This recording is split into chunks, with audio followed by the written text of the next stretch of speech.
Good afternoon.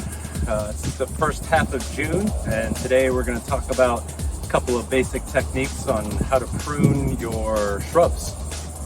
Sweet viburnum is a pretty common shrub, grows pretty quickly, so this is one of those plants that you'll have to prune probably a couple times through the summer if you want to keep it at a reasonable height.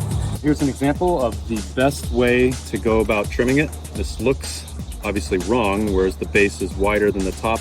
But the reason for that is sunlight, of course, is up here hitting down on the hedge. If your base is too short, then your top is going to be wider, and what happens is sunlight is not able to hit the foliage down below, and so what ends up happening is a lot of times shrubs will lose their leaves along the bottom, especially in stressful times of the year like the summer.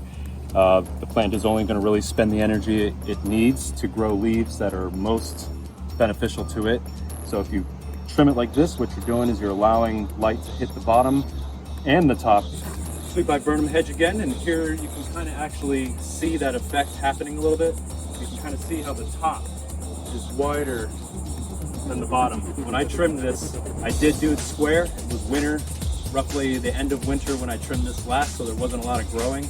But since then, it started to grow. It's finished flowering, and now it's time to shape this more proper. Before you make any cuts at all, though, you want to get an idea, of course, what you want the end product to look like. So my dotted lines are essentially like my imaginary lines where I want to visualize the end product of the shape of this hedge. And of course, I've got all my little branches coming out here.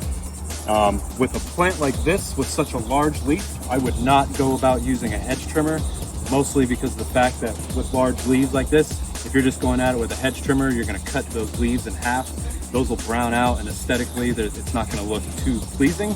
Hedge trimmers are good to use with smaller leaves, 1/4 inch size leaves or so. So with this plant, I'm going to do what's called selective pruning. And essentially, again, my imaginary line, what I'm doing is I'm selecting the piece and I'm trimming it just beyond my imaginary line. And that's called hiding your cut. So what's going to happen now is at that cut, it's going to, the new growth is going to come in and grow in exactly where I want it. One of the main tools I'm going to probably use are my hand pruners. These are Felco 8s. I am a huge fan of these. These are ergonomic hand pruners. It really helps with wrist fatigue. You can prune a lot with these. Here's an example of the pruning I did in the past. Nodes are points where leaves come out of and also new growth. There was my cut. I did a nice little angle cut. That's important. You want to do that. You don't want it to be flat, because what could happen with larger branches mostly is water can settle and then work its way into the layers there and cause disease issues. And then you don't want to make the cut too angled, because that's a lot of exposed fresh cut area that the sun can dry out, and again just more of a space for fungus problems to occur, disease issues. So nice little angle, water can run off but not too much exposure. So the new growth comes in at the node point there, and I've got nice branching going up. Fortunately though, this branching is occurring a little too high. It's higher than the line that I want it. But here's some more node points. One there, one there, one there, one there. And check this out. You've got your leaf, and then here's your new growth. So let me just go in here and go. That's selective pruning.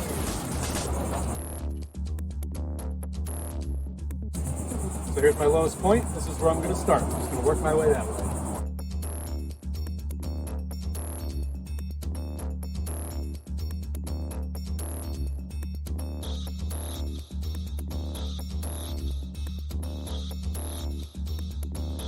We've got our height to where we want it. So I'd say let's leave that and we'll work on our sides now. We may end up coming back to do a little bit of adjustments to the top again as time goes on, but the best place to start is to look at your face of the hedge and kind of find that section of the hedge that's the thinnest. That's kind of where I personally think that you should start, just because if you start from one side and it's wide and you start cutting and it actually ends up being more narrow, in the end you'll lose too much of your hedge. Or if you've gone all that way and then you've hit a shallow section of the hedge, you got to go back again and start all over again. So I like to kind of start from that shallow point, as long as it's not a 100-foot hedge, of course, and I'll kind of work that section until I can get that face. It helps me visualize a little bit more. Second tip is I want my base to be no wider than my little border here, my little stone border. So if our bottom has to be wider, then nothing can be out further than that. So that gives me kind of an idea of how much I'm taking off that top. So I'll start in the middle here, because you can kind of see that it's a little kind of bare there. On the end here, it's a little full, and then on the far end, it's really full. But then in that section there in the middle, it's kind of thin. It looks a little lost. So I'm going to start playing around in there, doing some selective pruning, using my line along there to kind of give me a guide as to what I want to do. This section right here is actually the most thinnest point, and it just so happens that when I kind of look at it, right where I want it. So I'm going to just do a little bit of nipping in here until I get more of a flat face. And then when I feel a little comfortable, I might move to the end and start working my way in there and try to make ends meet, so to speak.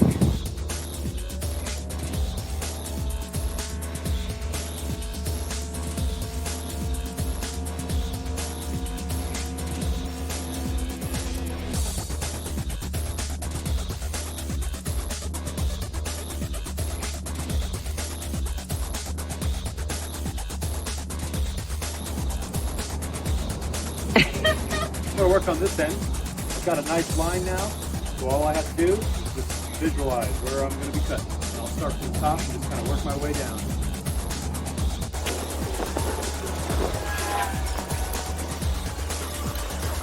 End product. I've taken off pretty much everything I think this plant's going to want me to take off before I go too far, so I'll stop here, and within a month this thing should be filled right in. Hope you enjoyed the video. Just remember it's June, so don't forget you're this, and you're this, and happy pruning.